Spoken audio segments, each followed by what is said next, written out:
Imagine this. You've spent years building your dream, a secluded farm where every sunrise feels like a fresh start, far from the world's noise and chaos. But one morning, everything changes. A message arrives from the people meant to protect your community, the HOA. Without warning or permission, they've decided to use your private farm as a parking lot for their big event. When you drive up to see for yourself, what you find leaves you speechless. Your sanctuary turned into a chaotic public spectacle. The gates are locked, and you face a choice: let it slide or take matters into your own hands. What happens next will change everything, starting with one question: how far will you go to protect what's yours? In the rural countryside of Maple Hollow, Elliot Harper had worked tirelessly to craft a peaceful life. After years nurturing a secluded farm, they cherished its tranquility, the wind whispering through the pines, the occasional moo from a cow, the soft rustle of leaves forming a daily symphony. The farm wasn't just land, it was a sanctuary, an escape from modern chaos. But one morning, everything shifted. The local homeowners association, led by Patricia Langston, decided to shatter that peace. Without a call or a word of consent, Patricia and her self-styled community leaders deemed Elliot's land perfect for their event's parking lot. The audacity stunned Elliot, who'd always guarded the farm's privacy. This wasn't just about land use, it was about respect. The farm was private property, not a public lot.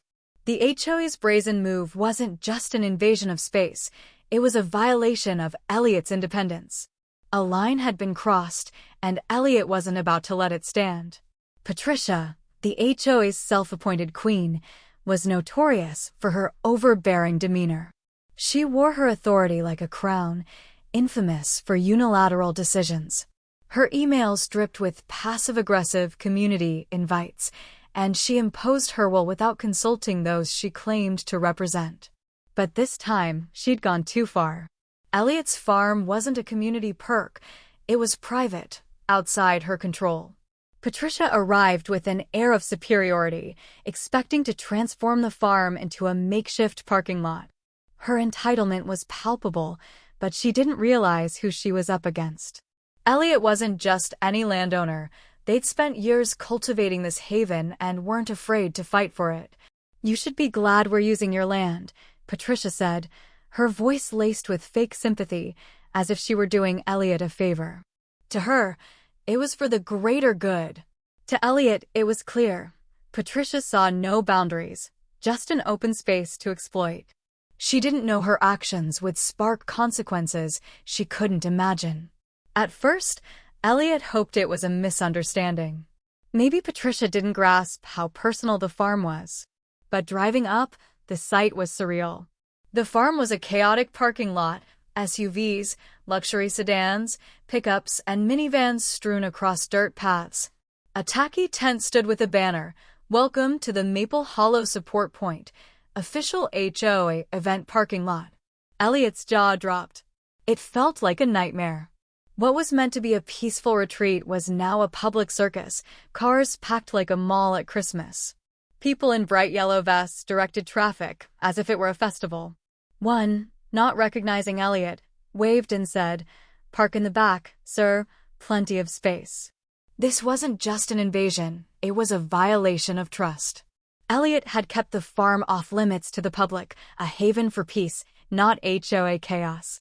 Taking a deep breath to quell their anger, Elliot felt a storm brewing. This was the final straw. No apologies, no negotiations. This would not stand. Elliot acted swiftly. They called the farm's caretaker, Tom Reynolds, instructing him to check the locks, verify the security systems, and reinforce the gates. The locks, usually used only after hours, were activated. Elliot checked the remote monitoring system, ensuring cameras were operational, and put the farm in full lockdown mode. The tension was electric as Patricia and the attendees realized they were trapped. The gates were sealed, the perimeter fence hummed with a low charge, and exit attempts met mechanical barriers. After securing everything, Elliot grabbed a suitcase, booked a flight to Maui, and left. There, They'd savor the peace they'd earned while Patricia and her crowd sorted out their mess. Chaos erupted on the farm. Stranded attendees were stuck in the parking lot with no escape. As hours dragged on, tensions soared. The day's heat was stifling, children cried, elderly attendees griped about the swelter, and patients frayed. Patricia, who'd thrived on control, was powerless. She tried calling Elliot, but the calls went to voicemail. Elliot was unreachable, and Patricia faced the fallout of her reckless choice. As the sun set, discomfort turned to desperation. No cell service, no internet, no contact with the outside world. The reality hit hard. Those who'd exploited the farm were paying for their entitlement. Emotional tensions spiked. Arguments flared. A young mother struggled to calm her crying baby. An elderly man, drenched in sweat, begged for a seat, but found none. The discomfort was crushing, and as evening deepened, the group turned on each other. The promised safety and comfort of Patricia's event dissolved into the harsh truth of being trapped in a rural parking lot. Patricia, once proud of her leadership, looked defeated.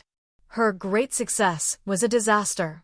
She urged calm, but her words fell flat. The more she tried to steer the situation, the more her credibility crumbled. She called Elliot repeatedly, leaving frantic messages, but they were gone.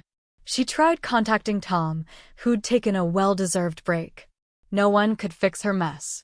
In her mind, Patricia still thought she could salvage the event, barking orders and suggesting they organize cars by contribution level, but her ideas only deepened the absurdity.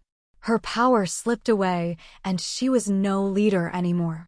In a twist of irony, a cow named Bessie wandered among the stranded vehicles. Her calm presence amidst the chaos was surreal, almost symbolic. Bessie didn't care about the humans' plight. She grazed peacefully, oblivious to their tension. Her tranquility contrasted sharply with the frantic crowd, a reminder that peace comes from calm and grace, not aggression. Elliot had learned this. Sometimes, you don't fight for peace, you protect it. Patricia's attempts to regain control were futile. The heat and frustration fueled rebellion. Attendees, once hopeful, grew angry, then defiant, realizing they'd been misled. They stopped listening to Patricia, who became isolated as her excuses rang hollow. Elliot, thousands of miles away in Maui, savored their freedom, watching the chaos unfold via remote feed. The contrast was stark. One had peace, the other regret.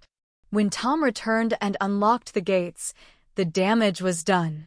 Disheveled and exhausted, attendees drove away, leaving the farm scarred but resilient. It became a symbol of Elliot's strength and self-respect, not just for locking the gates, but for standing firm against overreach.